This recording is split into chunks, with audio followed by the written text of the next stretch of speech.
Iba naman ang nangyayari sa ilalim ng kubyerta. Siksikan ang mga pasaherong Indio at Chino. Mainit dito at maingay ang makina ng bapor.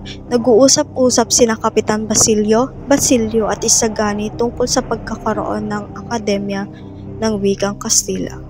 Tinitiyak kong hindi may isa sa katuparan ang Akademya ng Wikang Kastila. May isa sa katuparan po, Kapitan Basilio. Hinihintay na lang po ang pahintulot. Diregaluhan na namin si Padre Irene ng 2 kabayo. Siya ay nangako na magkikipagkita sa General. Sasalungatin iyan ni Padre Sibilia. Bayaan ninyong salungatin. Kaya nga naririto iyan sa vapor ay para magpagkita sa General na sa Los Baños.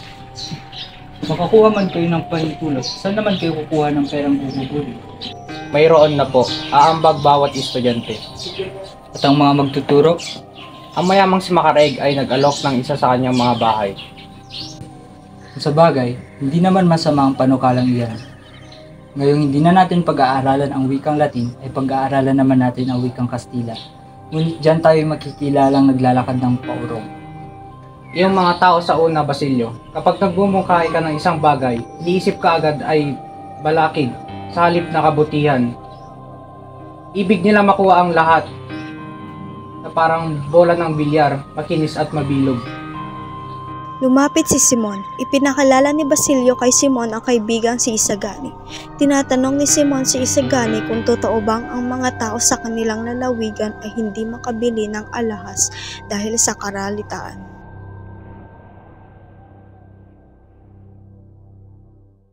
Kani, tunay bang walang makakabili ng alahas sa lalawigan ninyo?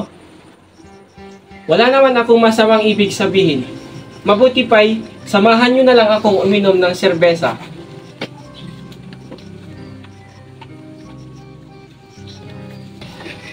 Salamat po, pero hindi po kami uminom ng serbesa. Ayon kay Padre Camora, ang pag-inom ng maraming tubig ay sanhi ng kawalan ng gana ng mga tao. Sabihin niyo kay Padre Camora na makabubuti sa kanya ang pag-inom ng tubig sa halip na serbesa upang makaiwas sa chismis ng mga relihiyoso. Lumisan si Simon. Samantala itinuloy naman ni Basilio at Isagani ang kanilang pag-uusap. Bakit mapusok ka ngayon? Aywan ko, para ako natatakot sa taong iyon. Hindi mo ba siya kilala? Siya ang tagapayong Kapitan General.